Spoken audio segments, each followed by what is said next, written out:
All righty. Welcome. I am Heather Pierce Campbell, the legal website warrior. I'm an attorney and legal coach based here in Seattle, Washington, serving entrepreneurs throughout the US and around the world. Welcome to another episode of Guts, Grit, and Great Business. I am so excited to share my friend Rennie Gabriel with you today. Welcome, Rennie. Oh, thank you, Heather. Thank you for having me. Yeah, absolutely. So Rennie and I are in a mastermind together. We actually connected some time ago. And Rennie, I know you've got quite a story to share. So I'm really looking forward to digging into that. For those of you that don't know Rennie, his business is called the Financial Coach Inc. And he raises philanthropists by educating you how to handle money powerfully. Rennie has his own really powerful money story that we're going to hear today. But the quick overview is that after 2 divorces and a business failure, Rennie went from broke at age 50 to multimillionaire after learning the 3 secrets of the wealthy, despite failing high school math. He now donates 100% of the profits from his online programs to a charity that trains rescue dogs for wounded soldiers. His award-winning, best-selling book, Wealth on Any Income, has been translated into 8 languages. Rennie, welcome. I'm so excited to hear your story and have you talk to us today about wealth, about philanthropy, about anything that comes up. Oh, thank you, Heather. And it's so funny. I'm listening to that introduction. It makes me sound like a big mucky muck. A mucky muck in what way? Well, yeah, author and philanthropist and all. It's just like, hey, I'm the neighbor next door, like Jenny on the Right. block. Well, and I love that. And that, it is something really important to remember about titles. I think titles quickly kind of allow us to categorize people, relate to them in certain ways. But the thing actually that I love about this podcast is like really digging into the human element of who people are and what has shaped their lives. And, all of us have brilliance and gems to share with the world. And that's really the point of this podcast, is to help people with mindset, with their endurance, with their commitment and resolve to doing good work in the world and staying on their path. Because even you and I were talking, before we went live about the homelessness issue. You're in LA, I'm in Seattle. Like there's a lot of ways that we can get knocked off our path. And particularly in the middle of a pandemic, I feel like support and stories around endurance, around mindset, around rebuilding they're so important. They're crucial. I truly believe everything boils down to mindset. It's the old Henry Ford expression: if you think you can or you think you can't, you're right. Right.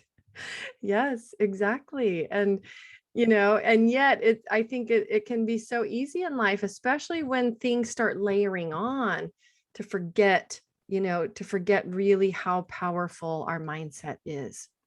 Yes. And one of the things, we'll get to my story or we won't get to my story. I don't care. But it reminds me of an expression I created, and I say it all over the place all the time, that wealth creation is a team sport, not a solo sport.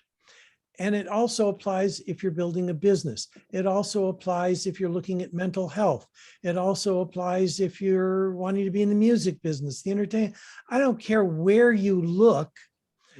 Trying to do things by yourself is completely ineffectual. Yeah, it is ineffectual. And I agree. And I'm going to put a pin in the fact that we will get to your story. I do want to talk a bit about what you're saying right here about, doing anything alone, building a business, becoming a philanthropist, creating wealth.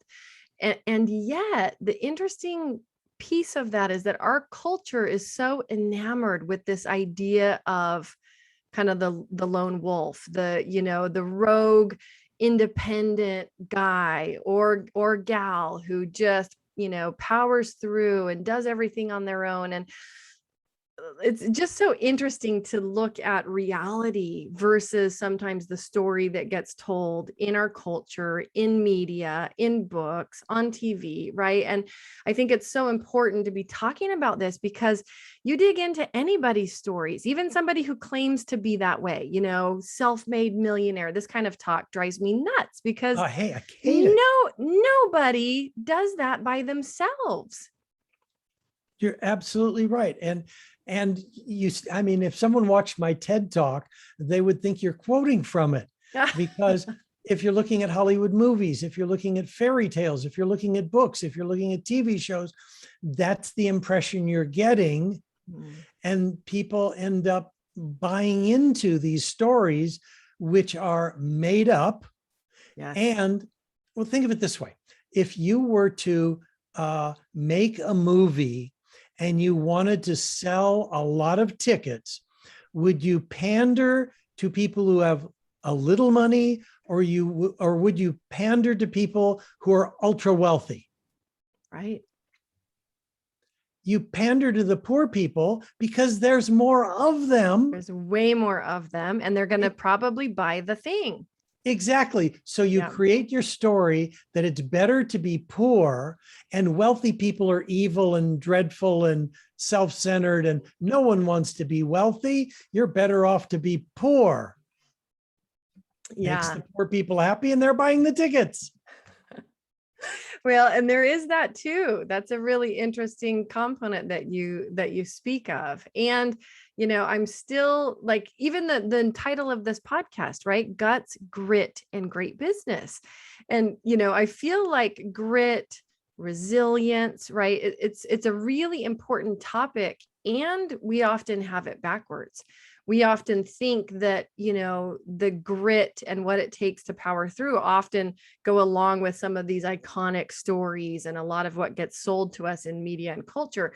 And yet, if you really dig into grit and resilience, people who understand grit and understand resilience and understand endurance of any kind, building a business, creating wealth, or whatever, they utilize strategies that often are exactly the opposite of what you're sold when it comes to thinking about grit or resilience, right? It's not about powering through. It's about calling on resources and our network and our connections and asking for support in our life. And when you do that, right, it starts to break down the idea that grit is this like solo path of endurance and strength, and more about our relationship to resources in our lives and the ability to ask for and call on those resources. And it also, I think we have to be really, really aware that some people do not have the same level of resource as others. Oh, absolutely correct. And it's because some of the people that don't have the resources bought into the fantasy that it's a solo project. And I just today read something about Clint Eastwood. He's one of my favorite Hollywood people. He's a fabulous director. He's a fabulous actor. He's 91 years old.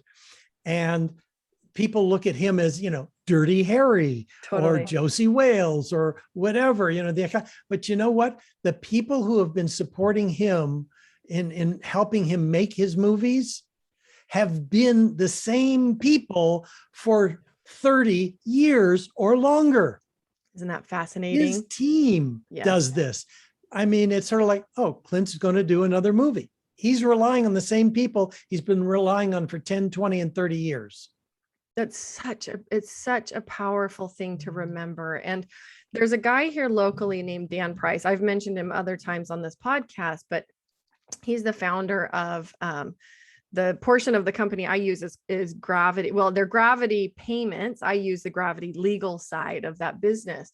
He's got such a great culture in his business. And he is one of these CEOs that speaks out and speaks openly about, like, I could never be here without my team. Like, my business is great because my team is great.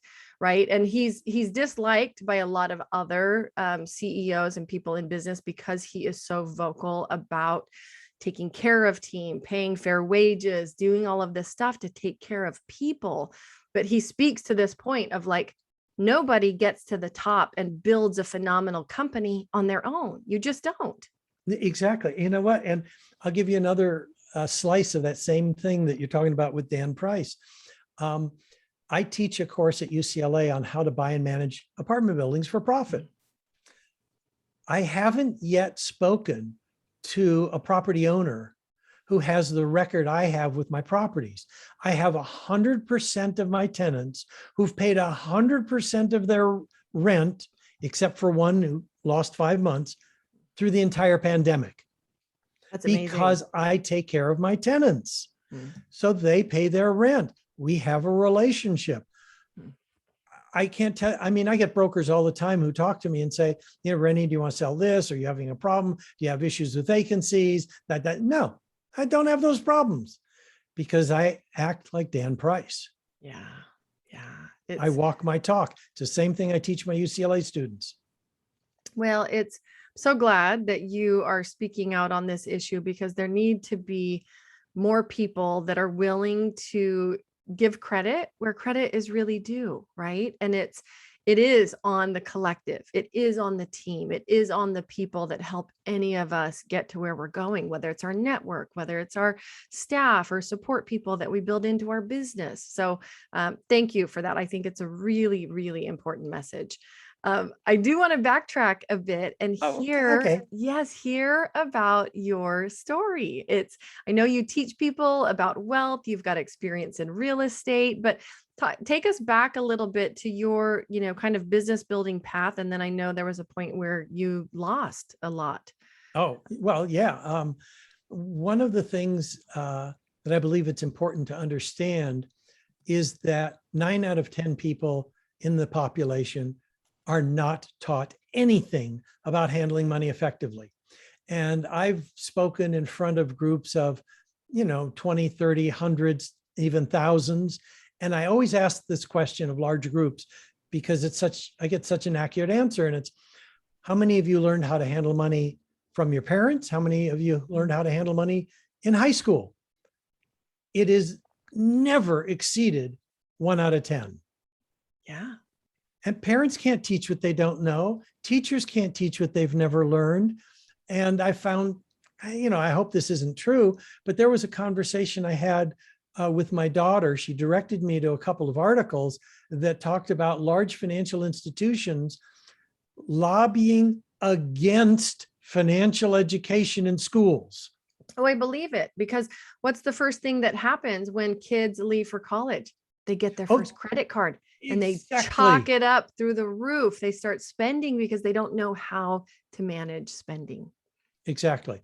And so I'm doing what I can to counter that. But the reality is it isn't taught anywhere.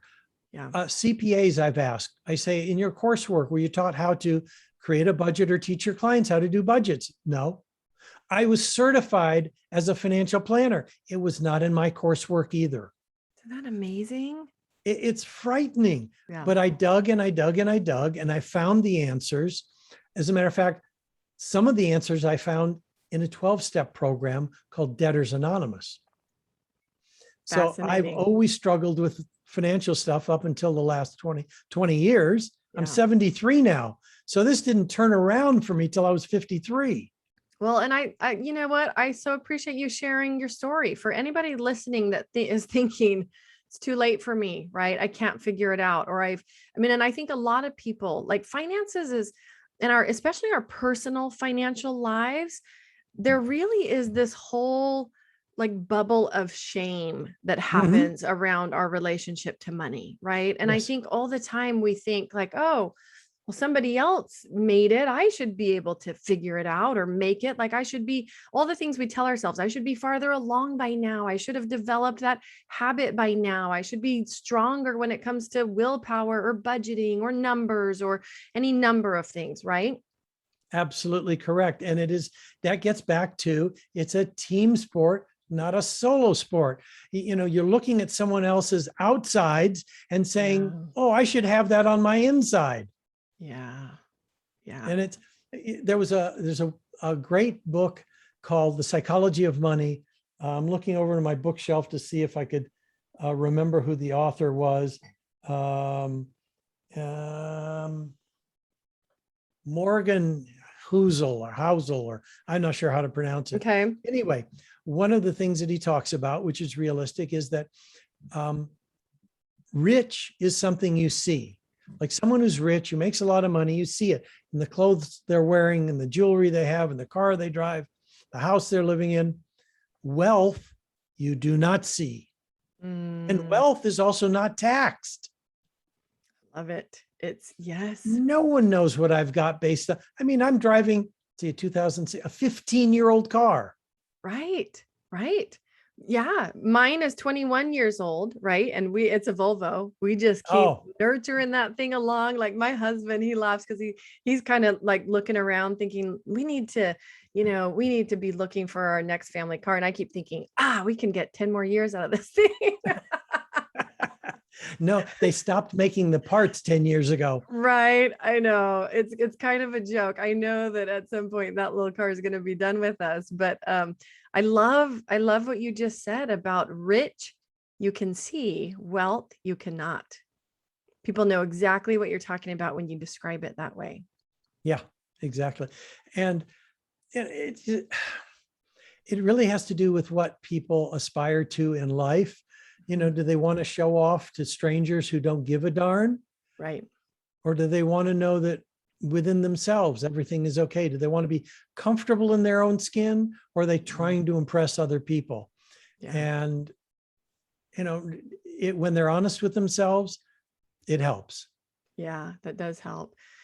Talk to me about because you saying you finally figured it out 20 years ago, but it sounds like you had a strained relationship with money or wealth up until then.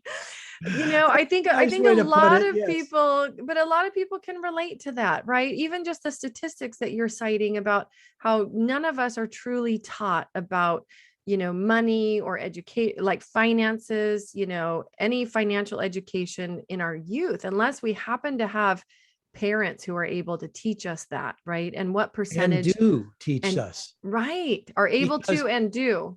Yes. As an example, Barbara Staney wrote a book called Prince Charming Isn't Coming. She was an heiress to the H&R Block fortune. And okay, they know how to build businesses. They're in the accounting field. They taught her dad taught her nothing about money. He gave her millions of dollars worth of stock. She'd get married. The husband was supposed to take care of it. Why? Because that was kind of like the role that he was, and the husband had no skills at it and blew millions of dollars. Right. After the second time this happened in the second marriage, she finally realized she's got to figure this out because her parents didn't teach her. Yeah. And we're talking about the people know what to do. Yeah. Yeah. Well, it's, and there is even the book that you mentioned, The Psychology of Money. I had a woman on the podcast a little while ago that talked about this idea that we can get an inherited psychology around money from our parents. Like there is a psychology that goes along with our relationship to money, right? And until we really break it apart and examine it, it can drive our either bad or good behaviors with money, kind of from the back seat without us really knowing. Yes. When I talk about what we get from our parents, I talk about there are 3 reactions we can have. And it doesn't matter if it's how you raise children or how you handle money or what you do with food. The 3 choices are: you do what your parents did, choice number 1. Choice number 2, you rebel against what your parents did. If your dad was a miser, you want to be a spendthrift. If your mom was a saver, you want to be a spendthrift. Or your mom was a spendthrift, you want to be a saver. That's just a reaction to how your parents were. And the third is you determine what works for you and you choose freely. Yeah. And that's what most people aren't aware of. Right. They're either reacting to what their parents did or just doing what their parents did. Right. Being governed by some internal drive to do the opposite, right? Or respond in a way because they didn't like their version of the upbringing. Well, so where, and you can share whatever part of your story you feel like it. Where did things start to click for you, right? So you have probably what is a typical experience for a lot of people in relationship to money. Where did you start to figure it out? I tried figuring it out in my 30s after reading. Oh, let me put you on the spot because that'll help the story. Okay. Now, there's an attitude wealthy people have. There's an attitude ordinary people have. So I'm going to ask you a question, and it's likely because, I kind of know you. Yeah. You probably be able to answer this, but you might not. Yeah. Have you heard of the expression, pay yourself first? Mm-hmm. Okay, Yes. you have. Yes. Can you explain it? Well, I can try. My understanding of pay yourself first is that however you are creating money in your life, whether it's, for me, it's through a business, right? What we end up doing wrong often is paying ourselves last, paying all the other bills, paying for other people, paying the expenses, and then whatever's left over, we end up doing what we need with it. And it's often not enough. So prioritizing your money so that you're paying yourself first, and then creating a bit more structure and parameters for the rest of it. But it allows you, my understanding is it allows you to invest and to build the way that you want to, rather than subjecting your business or your financial life to the whims of whatever's left when you do all the other things. All right. Well, that's pretty darn close. Because, and I love asking this question to the podcasters because they'll say, oh, yes, I've heard of it. And then I ask them to explain it. Some don't get anywhere close. Some do get close. Very few are practicing it. Yeah. And the point of it is this deals with my story at the beginning. I read a book called The Richest Man in Babylon when I was about 30. And it was published like 100 years earlier. Oh, wow. And it's based on clay tablets from an excavation of the city of Babylon. And the tablets were 5,000 years old. And you could, if someone knew how to read hieroglyphics, whatever they were, doing in that age, they were able to trace someone's life through the clay tablets that showed someone who'd gotten into trouble in Babylon, fled the city, figured out how to do better, came back, made amends. And the bottom line was he paid himself first. That's what the book is about. The way it works is really simple. It's not just about paying your salary to yourself first. It's about taking a part of whatever money is coming in, setting a percentage of it aside to keep for the rest of your life. Yeah. And that money is what you invest. That money creates the passive income so you can choose to work or choose not to work. So I tried it first when I was 30. I'd saved up $3,000 in 10 months, $300 a month. And so proud of myself. I had $3,000. And then the IRS came along and said, Rennie, you owe $3,000 in income taxes. All that money I saved up in 10 months, gone in an instant. But I wasn't talking to other people about it. I was on this solo journey. Had I shared with what was going on to someone else, they said, well, Rennie, realize if you hadn't saved it up, you'd have had to borrow the money to pay the taxes and paid interest on it. Thank goodness well, maybe you need to be saving more than the 10% you were saving. I was earning $3,000 a month, but I wasn't talking to anyone. Yeah. Okay. Started again in my 40s, the second time I read the book, and then got divorced a second time. And so by the time I'm 50 and I'm starting over again for the third time after my second divorce, I'd had a business failure along the way. It was like, hey, in 15 years, I'm going to be 65. Either I'm going to be eating cat food or I'm going to be eating tuna. I got to get it together. Yeah. And so now I really took it seriously, and there was nothing that was going to interrupt or get in the way of my paying myself first. And then 3 years later, between age 50 and 53, I'd saved up $18,000. And my final best, greatest wife had a real estate person who said, Rennie, you should buy this little triplex. $18,000 in Los Angeles doesn't buy anything. And it didn't 20 years ago either. So the realtor said, well, you know what? This is such a good deal. I'll buy into it also. My wife came up with 18,000. He came up with 36. The three of us bought the building. Team sport. Team sport. And that was the beginning. And we went from that 3-unit purchase to 50 units in 5 years. Wow. So by age 58, I went from broke. From age 50 to 58, I went from broke in 8 years earlier to a multimillionaire. Yeah. And I didn't do it by myself. Well, it's a powerful example of, first of all, how quickly things can change when you get it right? When you make the next right decision. Yes.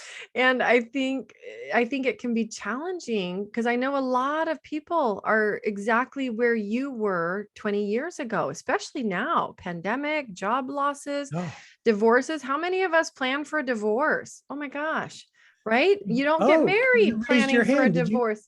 Oh, You I've raised been your. through one. My husband's been Oh, through one. oh, Yes, okay. You did plan. Did you plan for it? absolutely did not plan for it. And Okay. right. And mine happened in the middle of the economy tanking in 2008, right? So to actually 2006, 2007 timeframe, Mhm. marriage fell apart. I was living in a house we had bought to flip and torn it totally to shreds, torn everything out of it because I was redoing it top to bottom. A few months into that, like, marriage no longer exists. We're in the middle of a divorce. It was the fastest divorce ever. We were, divorced in a few months because we agreed on some things, but I had to pay him to go away. I had to carry that project myself. I had, there were a lot of things that I had not planned for that I was stuck with, Yeah. and I think that can really throw a wrench into the pathways, even of people that are pretty diligent about saving, about monitoring their money, right? Some unexpected life event like that can really send you off course. Absolutely correct. And you're right. Most people aren't planning for those things. I now have, I would say, a high level of insecurity. And what I'm getting at is, if no tenants paid their rent, if none of our investments paid any income, I have enough cash in the savings and checking accounts to cover us for the next 2 years. Yeah. Now, anyone with some financial knowledge would say, how could you have that much money sitting doing nothing? Right. I'm that insecure.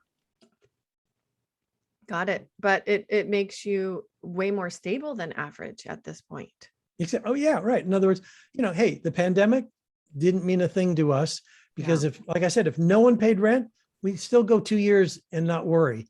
But the fact is, every one of our tenants paid their rent.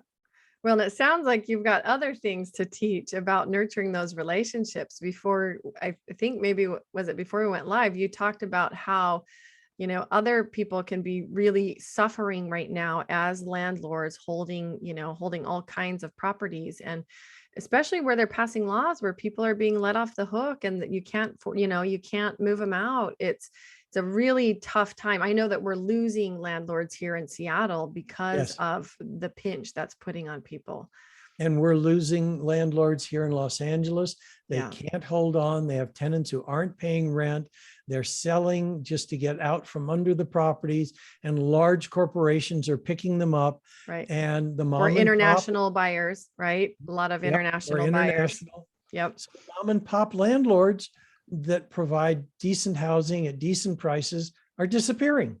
Yeah. And they're the ones that are also living in the neighborhoods and keeping eyeballs on those properties. And actually, at least for me personally, the last thing that you want is a really absentee landlord that does not care about the property or the tenants, right? It's purely financial transaction. Yes, I agree. Yeah. And so, yeah, you're right. And the pandemic has just created even more of that than there ever was in the past. Yeah. Yeah. Well, what do you have to say to folks right now that are in the place that you were? What, like, for somebody that is at an age, let's just call it middle age, right? And feeling really frustrated about where they are financially. And I know you've already listed some great resources by way of books, things that have been pivotal for you. What else would you have to say to folks that need a boost, need a leg up? Well, we talked about pay yourself first. Yep. The way that I explain that to people that I think lands really well is by telling them they deserve to treat themselves like they matter. Mm, And the only way to take action and treat yourself like you matter is to put yourself first in line and pay yourself first. Money you will keep for the rest of your life. And that transforms everything. And when we had a little conversation about psychology that parents pass on to children about money. Well, it's the same thing when you begin treating yourself like you deserve to own the money. You don't feel as much like a conduit where it comes in one hand and goes out the other. And yes. I've seen this over and over again when I've convinced clients to do it. And I remember several people, but one stands in my mind right away is a psychologist who said, oh, I can't do that. I won't be able to pay all my bills if I pay myself first. I make 90,000 a year. I spend 90,000 a year. I said, I'm telling you, just do it. You hired me to coach you. Yep. This is what I'm telling you to do. She said, all right, fine. So she did it. And her income jumped to 120,000 a year. It's sort of like, wait a second, her income didn't drop when she paid herself first. Now, psychologically, she recognizes I will have something to show for my work. Yes. Well, that So I say, yeah, treat yourself like you deserve to own some of the money. Keep it. I love that. And what you said about a lot of people feeling like a conduit, right? Like how many times has somebody, even in their business, like generated more money and then just had it go out the side door because of additional expenses or something else coming up? I think that's a common pattern that a lot of people can relate to. Oh yeah. I had this, I remember another situation. It was a general contractor. He was earning a good living, like 300,000 a year or something. And I said, I'd like you to take a small percentage and set it aside from all the revenue that comes in. He said, oh, I can't do that. I won't be able to pay my subcontractors. I won't be able to pay my office staff, my materials, my rent, all that. I say, wait a second. Are you trying to tell me that if you get $1,000 check, you can't set aside $10? Let's talk about 1%. Just said, oh, fine. Okay, I'll try it. Well, within 6 months, he'd saved up $50,000. Wow. From having nothing before. And I made some other suggestions. His net worth increased when we met from 900,000 to 1.5 million. It grew by $600,000 in 6 months. That's awesome. Obviously coachable. Right. But the point is, all he did was what I told him to do. Pay yourself first. Treat yourself like you deserve to own some of the money that's passing through your hands. Prior to that, he was just a conduit. Yeah. Well, and I think so often, we have priorities. It's a little bit like the concept of, if you want to call it time management, letting the urgent get in the way of the important, right? And I think that analogy translates to our money as well. I think so often we're letting the urgent get in the way of the important, that we're not actually doing the priorities that are really in our hearts that we want to do, right? Whether it's save for our future or our children, or be able to invest, or, all of these things that are on the list. And I love this paradigm of flipping that around. Do that first, actually commit to those priorities, and then see what happens. Yes. And I talk about how great my book is. And what's the name of your book? Oh, Wealth on Any Income. I'm looking at it behind you. I just wanted you to say it out loud for our podcast listeners.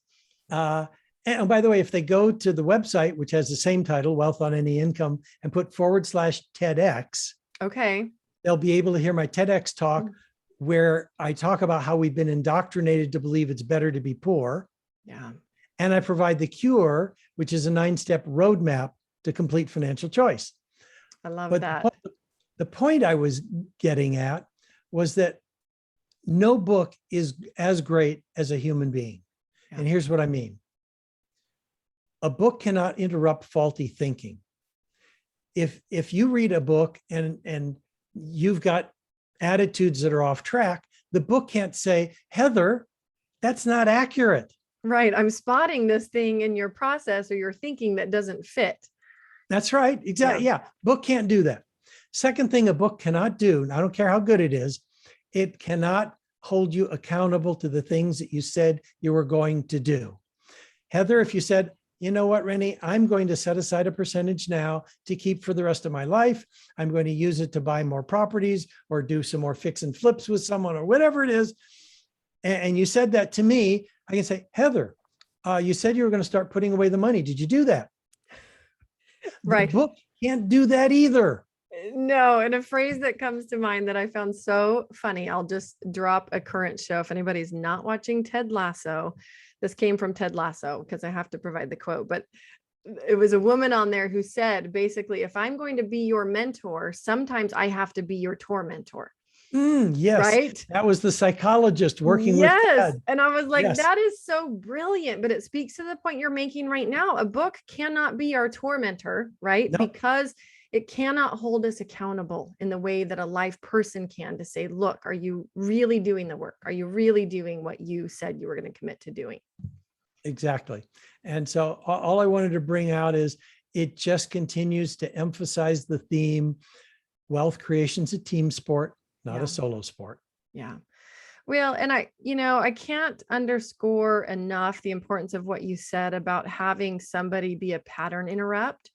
The reason we get ourselves into trouble is we have these stories in our head, right? The stories that we tell ourselves about why we can't, or about what the priorities are versus what they should be, or whatever. And it's so helpful to have an actual pattern interrupt when you're caught in a loop like that, especially around habit change, right?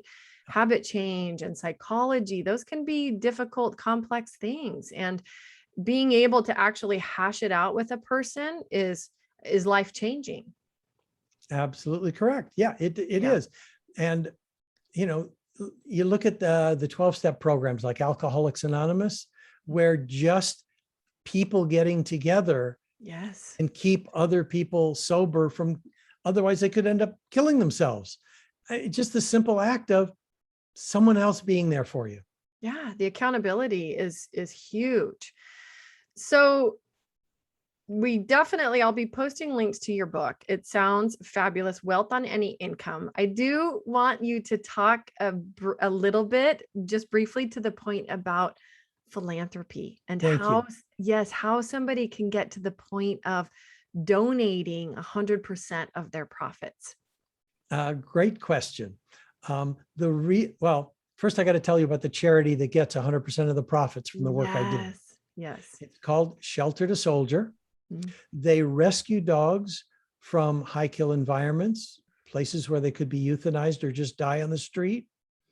And if they have the right personality, the right size, they are trained as service animals for soldiers who've come back with post-traumatic stress disorder, traumatic brain injuries, other issues that might have otherwise committed suicide.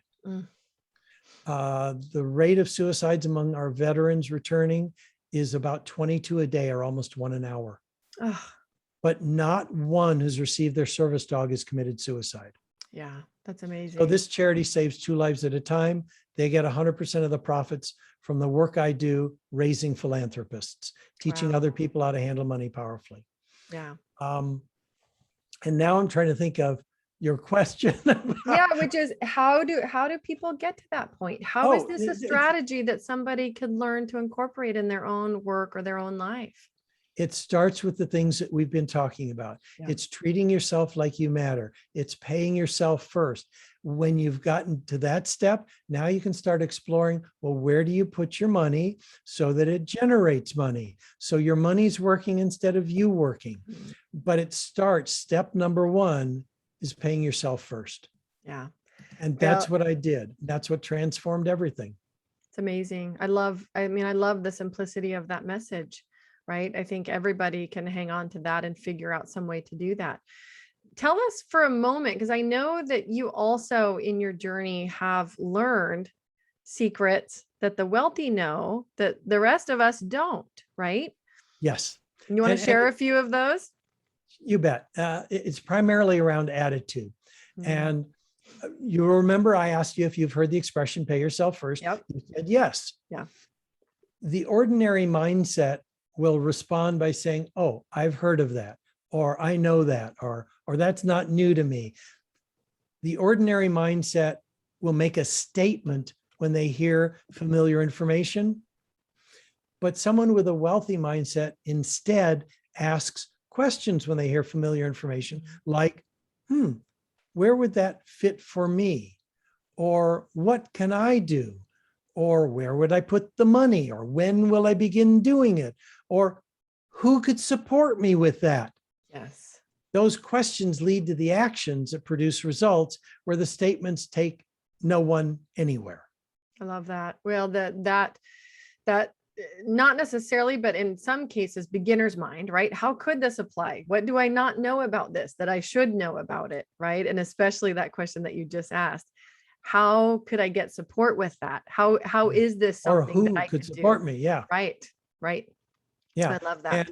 And I think there's a book out called something about ask who, not how. Yes, I just heard of this in the last couple of weeks. And I'm trying to remember who it's by. Yeah. We'll find out. Yeah. I don't remember, but I mean, that's so crucial. It's like, you don't have to figure this stuff out on your own. Yes. All you need to know is who to ask. Well, and even to the point, whether it's wealth building, whether it's business building, ask who, not how. It looks like it's by Dan Sullivan and Dr. Benjamin Hardy. No surprise there. But, they're like, it's a little bit, there was a mentor earlier that, and people would probably know of her, but she says, say yes and figure out how, right? It's a Laurel Langmeyer quote. And I think she wrote a book, say yes and figure out how. And I think people that are in the business of building anything, have to have an approach similar to that. Like, there's a pathway, I'm going to figure it out, but I don't have to do it myself. Exactly. Right. Coming back full circle to it's a team sport. People with a wealthy mindset know this. They already know this. Exactly. And one of my mentors who's since passed away had another attitude that wealthy people adopt. And it's avoiding either or thinking and adopting the I can have it all. Because I used to have it. It's like, well, either I can do this or I can do that, or either I can have this or I can have that. And she said, no, you can have both. Yeah. All you have to do is figure out how to have both. Yeah.